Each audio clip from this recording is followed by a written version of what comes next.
श्री शिवाय नमस्तुभयम। दोस्तों, जैसा कि आप सभी लोग जानते हैं कि 26 दिसंबर 2025 शुक्रवार को पड़ रही है पौष महीने की शुक्ल पक्ष षष्ठी तिथि, जो बहुत ही खास है।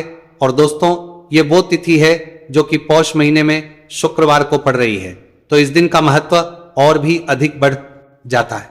पूज्य गुरु जी ने कहा है कि अगर कभी भी मौका लग जाए और पौष महीने की षष्ठी तिथि शुक्रवार को पड़ जाए तो इस दिन आपको 11 गेहूं के दाने वाला उपाय जरूर करना चाहिए, क्योंकि ऐसा संयोग बहुत ही कम आता है। और दोस्तों, इसी दिन किया जाने वाला पंडित जी द्वारा बताया गया 11 गेहूं के दाने वाला उपाय आप लोगों को जरूर करना चाहिए। और अगर आप लोगों ने इस उपाय को नहीं किया है या किसी कारणवश नहीं कर पाए हो तो षष्ठी तिथि के दिन इस उपाय से मत चूकना। दोस्तों देखिए, यह दिन इतना खास होता है, इतना महत्वपूर्ण होता है, देखा गया है कभी कभी बड़े बड़े पूजा पाठ अनुष्ठान से जो मनोकामना पूर्ण नहीं होती है, वो पौष महीने के शुक्रवार के दिन एक छोटे से करने से ही आपकी मनोकामना पूर्ण हो जाती है। और बहुत सारे लोगों ने इस उपाय को किया भी है और उनको इस उपाय को करने का फल भी जरूर मिला है। अगर आप लोग भी इस उपाय को षष्ठी तिथि के दिन करना चाहते हैं तो आप इस उपाय को पहले अच्छे से समझ लेना, सुन लेना, उसके बाद करना, आपको इस उपाय का फल जरूर मिलेगा। देखना आपकी सभी मनोकामनाएं पूरी हो जाएंगी। दोस्तों, हम आपको यहां पर बता दें कि ये जो गेहूं के दाने वाला उपाय, ये उपाय पंडित जी ने अपनी अभी की शिव महापुराण की कथा में ही बताया है। और इस उपाय को करने से आपके घर में चाहे किसी भी प्रकार की दुख और समस्या क्यों ना चल रही हो, आपको उसका कारण भी नहीं पता है कि भाई ये समस्या किस कारण से चल रही है। उसका कुछ भी कारण हो सकता है, जैसे पितृदोष हो सकता है, काल सर्प दोष हो सकता है, या किसी भी तरह का मंगल दोष भी हो सकता है, और भी बहुत तरह के दोष होते हैं, कुछ भी हो सकता है। पर आपको इसको करने के लिए अपने दोष को पता लगाने की भी जरूरत नहीं है। आपके घर में किस कारण से इतनी दुख और परेशानी आ रही है वो भी आपको पता लगाने की जरूरत नहीं है। बस शुक्रवार के दिन इस उपाय को कर लेना, क्योंकि इसी एकमात्र उपाय को करने से आपके पूरे घर परिवार में सुख और शांति हो जाएगी। आपके घर में अच्छे अच्छे काम होने लगेंगे, आपकी जो भी मनोकामना होगी वो भी धीरे धीरे करके पूर्ण होना शुरू हो जाएंगी। अब हम समझते हैं इस गेहूं के दाने वाले उपाय को आपको करना कैसे है, किसको करना है, आपको बार बार बार बार बार बार बार बार बार बार किस समय करना है और कैसे करना है। देखो, उपाय बिल्कुल आसान है, बस समझने वाली बात है, ध्यान से समझिए। उसके बाद ही आप लोग जो है इस उपाय को जरूर कीजिएगा। लेकिन उससे पहले जो भी मेरे भाई, मेरी प्यारी बहनें आज चैनल पर पहली बार आए हैं या मेरी आवाज आज पहली बार सुन रहे हैं, अगर आप भी महादेव के सच्चे भक्त हैं तो वीडियो को और चैनल को सब्सक्राइब जरूर कर लें और कमेंट बॉक्स में लिखें हर हर महादेव, जय भोलेनाथ। अब सबसे पहली चीज हम लोग ये समझते हैं कि इस 11 गेहूं के दाने वाले उपाय को इस शुक्रवार के दिन किसको करना है। तो देखिए, इस उपाय को घर के सभी सदस्यों को करने की बिल्कुल भी जरूरत नहीं है। घर में से कोई एक मुख्य बड़ा सदस्य ही इस उपाय को करेगा तो उस घर परिवार के सभी सदस्यों को इस उपाय को करने का फल मिल जाएगा। पर वो बड़ा सदस्य कौन होगा, कौन व्यक्ति इस उपाय को करेगा? तो यहां पर देखिए, हम आपको बता दें, घर की बड़ी माताएं, बहनें होंगी, घर की बड़ी माताओं, बहनों में से कोई भी एक माता बहन इस वाले उपाय को कर सकती है। अपने पूरे घर परिवार के लिए घर में सभी सदस्यों को इस उपाय को करने की जरूरत नहीं है। मात्र घर की जो बड़ी माताएं बहनें हैं, उनमें से कोई भी एक माता बहन इस वाले उपाय को करेगी तो उसके घर परिवार के पूरे सदस्यों को इस उपाय का फल मिलेगा। अगर किसी कारणवश माताएं बहनें घर में उपस्थित ना हो या वो इस उपाय को कर रही हो, कुछ दिक्कत हो, तो भाई उस जगह पर फिर घर का कोई बड़ा व्यक्ति भी इस उपाय को कर सकता है। माताओं बहनों के कहने का मतलब यह था कि माताएं बहनें घर की लक्ष्मी होती हैं। जब घर की लक्ष्मी कोई उपाय करती है तो निश्चित ही भगवान शिव जी बहुत जल्दी प्रसन्न होते हैं और उपाय का फल में बहुत जल्दी और बहुत बड़ा करके भी यहां पर देते हैं। तो आप लोग ये बात समझ गए होंगे। अब हम ये बात समझते हैं इस वाले उपाय को हमें करना किस समय है। इस 11 गेहूं के दाने वाले उपाय को हमें इस शुक्रवार षष्ठी तिथि के दिन करना किस समय है। तो देखिए, इस उपाय को करने का जो समय है शाम का समय है। अब देखिए, यहां पर हम मुख्य रूप से सुबह का समय नहीं बोलेंगे, क्योंकि देखिए ये जो नया साल है और आप सभी लोग जानते हैं इसका शाम का जो समय होता है ना, इस दिन भगवान शिव और माता पार्वती जी का सबसे प्रिय दिन होता है। तो आप लोग इस गेहूं के दाने वाले उपाय को शाम के समय में कर सकते हो। और देखो, अगर सुबह करोगे तो आप 8 बजे से 11 बजे के मध्य उपाय को कर सकते हो। और देखो, अगर शाम के समय कर रहे हो तो इस दिन जरूर शाम के समय का ध्यान रखना कि रात के 6 बजे से लेकर 7 बजे के बीच में अगर आप इस उपाय को कर सकते हो तो बिल्कुल कर लेना। पूरी कोशिश करना, आपको उपाय का फल जरूर मिलेगा। यह बात आपको समझ आ गई। अब बात करते हैं उपाय की। देखो, गुरुजी ने कहा है कि अगर शुक्रवार के दिन षष्ठी तिथि व्रत पड़ जाए तो इस दिन आपको 11 गेहूं के दाने वाला तो अवश्य ही करना चाहिए। देखो, ये उपाय यदि आपके जीवन में कर्जा बहुत अधिक है, आपके जीवन में संकट बहुत अधिक रहते हैं, आपके ऊपर बहुत अधिक विपदा आ रही है, बार बार आपको अपने व्यापार में और अपने धन में हानि देखने को मिल रही है, यानी कि आपको प्रत्येक कार्य में हानि हो रही है, आपको यह उपाय करना चाहिए। देखिए, इस उपाय के लिए आपको 11 गेहूं के दाने आपको लेने हैं। ठीक है, 11 लेने के बाद में आपको जरूरत होगी चावल के दानों की। 11 चावल के दाने और 11 गेहूं के दाने, और चावल के दाने खंडित नहीं होने चाहिए। अब आप कहोगे भैया गेहूं कहां से लेने हैं? देखो, आपको किसी भी किराना स्टोर पे गेहूं के दाने मिल जाएंगे, जाके ले लेना। ठीक है ना? 11 गेहूं, 11 चावल के दाने लेने हैं। साथ ही साथ आपको एक तांबे का लोटा लेना है और उस तांबे के लोटे में आपको जल भरना है। जल आपका खुद के घर का होना चाहिए, मंदिर का नहीं होगा। अब आप ये सब सामग्री लेकर पहुंच जाओगे महादेव के शिवलिंग के पास में शाम के टाइम पे प्रदोष काल में। देखो, जब आप ये उपाय कर रहे हो तो अपना फेस रखना उत्तर दिशा, नॉर्थ डायरेक्शन की तरफ। अब यहां पे जो मैं आपको क्रम बताने जा रहा हूं ना, उस मेरे क्रम को बहुत ध्यान से सुनिए। महादेव को अगर कोई सबसे प्रिय है ना, तो उनकी सबसे छोटी पुत्री जिनका नाम है माता अशोक सुंदरी, जो आपके पास में चावल के 11 दाने हैं ना, चावल के 11 दानों को माता अशोक सुंदरी के स्थान पर आपको अपना नाम और गोत्र बोलते हुए समर्पित कर देने हैं, है ना। चावल के दानों को रखने के बाद में जो आपके पास में तांबे का लोटा है ना, उस तांबे के लोटे को कहीं पे भी हम जल नहीं चढ़ेंगे। सिर्फ और सिर्फ माता पार्वती का जो हस्तकमल आपको दिख रहा है, यहीं पे गोल गोल आपको समर्पित करना है उसी जल को, और कहीं नहीं।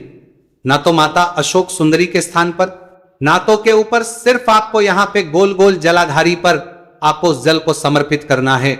अब आपके पास में बचे हुए हैं 11 गेहूं के दाने, और बचे हैं उन्हीं 11 गेहूं के दाने को आपको अपनी मनोकामना, अपने विशेष कहते हुए महादेव के शिवलिंग के ऊपर अगर आप षष्ठी तिथि के दिन प्रदोष काल में समर्पित कर देते हैं तो आपकी जो भी मनोकामनाएं होंगी, जो भी विश होंगी, महादेव पूरी जरूर करते हैं। अन्न समर्पण करने से, उस खासकर गेहूं को समर्पण करने से हमारी इच्छाएं पूरी होती हैं। और अगर वो दिन षष्ठी आज तिथि का दिन हो, तब तो इससे सुंदर संयोग कुछ भी नहीं हो सकता। आपकी इच्छाओं को पूरा करने के लिए बहुत स्पेशल, बहुत प्यारा सा उपाय आप सभी को जरूर करना है। ध्यान में रखिएगा, ये उपाय प्रदोष काल में करना है। देखो, गुरुजी ने कहा है भगवान शिव के शिवलिंग पर 33-40 देवी देवताओं का वास होता है। अगर हम लिंग के सामने कुछ भी उपाय करते हैं तो हमारे सभी देवी देवता हमसे खुश हो जाते हैं। ये उपाय आपको अवश्य करना है। देखो, सुबह के टाइम नहीं कर सकते, ठीक है। अब बात करते हैं अगले उपाय की। देखिए, इस उपाय के लिए आपको 2 दीपक लेने होंगे। दोनों ही दीपक आप मिट्टी के भी ले सकते हैं, और दोनों ही दीपक आप शुद्ध आटा मढ़कर उनके भी तैयार कर सकते हैं। अब दोस्तों, दोनों ही दीपक के अंदर आपको शुद्ध घी का प्रयोग करना होगा, और एक दीपक अंदर आपको गोल रुई की बाती का प्रयोग करना होगा, और एक दीपक के अंदर आपको लंबी बाती का प्रयोग करना होगा। लंबी बाती वाले दीपक के अंदर आप मौली वाला जो धागा आता है कलावा का, उसकी बाती का प्रयोग भी आप लंबी बाती वाले दीपक के अंदर कर सकते हैं। देखिए, 2 दीपक वाला यह चमत्कारी उपाय केवल शुक्रवार की रात्रि में ही किया जाता है, इसीलिए आपको इस उपाय को बहुत ही ध्यान से समझना। इसी के साथ में आपको 1 चुटकी काले तिल के दाने लेना है, और इसी के साथ में आपको मात्र 1 चुटकी हल्दी भी लेनी होगी। अब दोस्तों, ये सभी सामग्री लेकर के आपको रात्रि के समय पहुंच जाना है अपने घर में, जहां कहीं भी तुलसी जी का पौधा, तुलसी माता का निवास स्थान है, वहां पर देखिए दोस्तों, सबसे पहले तो आपके पास जो एक गोल बाती का दीपक, उसे आपको तुलसी जी के वहां पर प्रज्वलित करना है। दीपक को प्रज्वलित करते समय आपको ओम नमो भगवते वासुदेवा या इस मंत्र का 11 बार जाप कर लेना है। अब देखिए दोस्तों, आप जो 1 चुटकी काले तिल के दाने लेकर के आए हैं, उन्हें आपको अपने सीधे हाथ में रखना है, और जो आपने गोलबाती वाला दीपक प्रज्वलित किया है माता तुलसी जी के वहां पर, उसके ऊपर से आपको इन 1 चुटकी काले तिल को घड़ी की दिशा में घुमाना है। आपको अपना नाम और अपनी गोत्र को बोल देना है, और फिर आपको इन काले तिल को उससे जलते हुए दीपक के अंदर डाल देने हैं। देखिए काले तिल भगवान विष्णु के पसीने से उत्पन्न हुए हैं, और जब हम ये दीपक रात्रि में प्रज्वलित करते हैं तो इससे हमें हमारे कर्ज में राहत मिलती है, हमारे जीवन में धन प्राप्ति के नए नए मार्ग खुलते हैं, हमारा अगर कोई भी कार्य रुका हुआ है तो वह भी परिपूर्ण होता है। देखिए गोलबाती का जो दीपक है विशेषकर हम माता तुलसी के वहां पर भगवान विष्णु और माता लक्ष्मी के निमित्त प्रज्वलित कर रहे हैं। इस प्रकार से आपको यह दीपक प्रज्वलित कर देना है। अब जो आपके लंबी बाती का दीपक है, एक चुटकी हल्दी है, तो इससे आपको लेकर के पहुंचना है अपने घर के मंदिर में। आपके घर के मंदिर में माता लक्ष्मी की जो भी प्रतिमा ही मूर्ति है उनके सामने सबसे पहले तो आपको ये लंबी बाती का दीपक रखना है, फिर आपको दीपक को प्रज्वलित कर देना है। दीपक को प्रज्वलित करते समय आपको महालक्ष्मी इस मंत्र का जाप करते रहना है। अब दोस्तों आपके पास जो एक चुटकी हल्दी है उसे आपको अपने सीधे हाथ में रखना है, और इस एक चुटकी हल्दी को आपको उस दीपक के ऊपर से 11 बार घड़ी की दिशा में घुमाना है, और आपको महालक्ष्मी नमः मंत्र का जाप करते रहना है, और इस एक चुटकी हल्दी को आपको उसे दीपक के अंदर डाल देना है।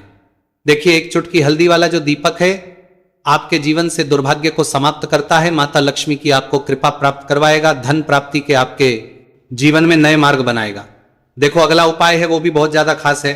तीनों उपाय को आप जरूर सुनना, क्योंकि जो आपको अच्छा लगे वो उपाय आप कर सकते हैं। देखिए इस उपाय के लिए आपको 2 हरी इलायची लेनी होगी। हरी इलायची आपको साबुत लेनी है, खंडित नहीं होनी चाहिए, और इसी के साथ में आपको मात्र थोड़ा शहद लेना है। शहद आपको मात्र आधा चम्मच या फिर उससे भी कम ले लेना है, और इसी के साथ में आपको एक दीपक दीपक आप चाहे तो मिट्टी का भी ले सकते हैं, और आप चाहे तो शुद्ध आटा मढ़कर उसका दीपक भी आप तैयार कर सकते हैं। इस दीपक के अंदर आपको मौली का जो धागा आता है कलावा का, उसकी बाती का प्रयोग करना होगा, यानी कि इस दीपक के अंदर आपको लाल रंग की बाती का प्रयोग करना होगा, और इस दीपक के अंदर आपको शुद्ध घी का प्रयोग करना होगा। अब ये सारी सामग्री लेकर के आपको अपने घर में जो भी मंदिर है वहां पर पहुंच जाना है, और आपको मां लक्ष्मी के किसी भी स्वरूप के सामने बैठ जाना है। अगर माता लक्ष्मी की फोटो है, माता लक्ष्मी की प्रतिमा है, तो उनके सामने आपको बैठ जाना है। अगर माता पार्वती की प्रतिमा है तो उनके सामने आपको बैठ जाना है, यानी कि किसी भी माता के स्वरूप के सामने आपको बैठ जाना है। अब देखिए सबसे पहले तो आपको माता रानी के सामने सी चावल की ढेरी बना देनी है, यानी कि सी अक्षत के दाने आपको माता रानी के सामने रखना है। उसके बाद आप एक दीपक लेकर के गए हैं, उस दीपक को आपको उन्हीं चावल के दानों के ऊपर रख देना है, और फिर इस दीपक को आपको माता रानी के सामने प्रज्वलित कर देना है। देखिए इस दीपक को प्रज्वलित करते समय आपको लक्ष्मी नाम इस मंत्र का लगातार जाप करते रहना है। दीपक को प्रज्वलित करने के बाद आप जो 2 हरी इलायची लेकर के गए हैं उसमें से एक हरी इलायची को तो आपको उसी दीपक के अंदर डाल देनी है, और वहीं पर आपको से कम 21 बार ओम महालक्ष्मी नमः इस मंत्र का जाप कर लेना है। अब आपके पास जो शहद है और एक हरी इलायची है उसे सीधे आपको लेकर के पहुंच जाना है। भगवान शिव के मंदिर में पूज्य गुरु जी ने बताया है कि यह उपाय आपको सिर्फ और सिर्फ शाम के समय ही करना होगा। शाम को जब भी सूर्यास्त का समय होता है तो उस समय आपको यह उपाय करना है। लेकिन सबसे पहले तो आपके पास जो एक हरी इलायची है उसे आपको उस शहद के अच्छे से डुबो देना है, यानी कि शहद का लेपन उसे हरी इलायची के ऊपर चारों तरफ आपको कर देना है। अब ये जो शहद से युक्त हरी इलायची है इससे आपको भगवान शिव के शिवलिंग पर अर्पित कर देनी है, और आपको वो श्री इस मंत्र का लगातार जाप करते रहना है। फिर इसके बाद आपको 1 लोटा जल भी अपने साथ लेकर के जाना है, तो ये 1 लोटा जल भी आपको धीरे धीरे शिवलिंग पर समर्पित कर देना है, और आपको इस मंत्र का जाप करते रहना है। फिर इसके बाद आपको अपने घर आ जाना है। इस प्रकार से आपको ये उपाय कर लेना है, तो करते रहना है।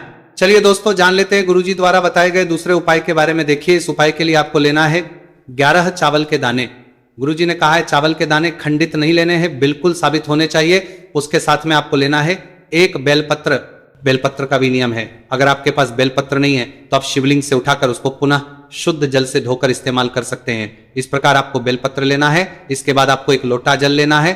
अब ये सब सामग्री लेकर आपको जाना है महादेव के मंदिर में। देखो अब आपको उत्तर साइड में खड़े हो जाना है, और सबसे पहले आपको 1 बेलपत्र अपने हाथ पर और 11 चावल दाने रखकर शिवलिंग के ऊपर अपना नाम और गोत्र बोलते हुए समर्पित कर देना है, और का लगातार जाप करना है। अब आपको जो 1 लोटा जल साथ में लेकर आए थे उसे धीरे धीरे बेलपत्र और चावल दाने के ठीक ऊपर आपको समर्पित करते जाना है, और शिव पुराण के मूल मंत्र श्री शिवी का 11 बार जाप करना है, और अपनी मनोकामना बोलते जाना है। देखो बस छोटा सा उपाय करना है, देखना एक दिन आपके सब काम बनने लग जाएंगे।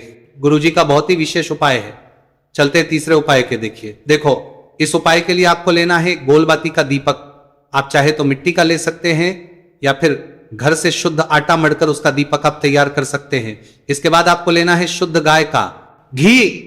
अगर वो नहीं है तो कोई भी देसी घी इस्तेमाल कर सकते हैं जिससे आपको दीपक प्रज्वलित करना है। देखो अब ये सब सामग्री लेकर आपको जाना है प्रदोष काल में आपके घर पर तुलसी जी के घेरे के पास में। देखो ये उपाय तो आपको अवश्य करना है। देखो वहां पहुंच सबसे पहले वो दीपक आपको प्रज्वलित कर देना है और ओम नमो भगवते वासुदेवाय नमः का 11 बार जाप करना है। उसके बाद आपको अपने सीधे हाथ में थोड़ी हल्दी लेकर उस दीपक में अपना नाम और गोत्र बोलते हुए डाल देना है। उसके बाद माता लक्ष्मी से आपको प्रार्थना करना है कि हे महालक्ष्मी हमारी सभी दुख तकलीफों को दूर करो, हे महादेव हमारे सब दुख कष्टों को खत्म करो। इस भावना से आपको ये उपाय करना है।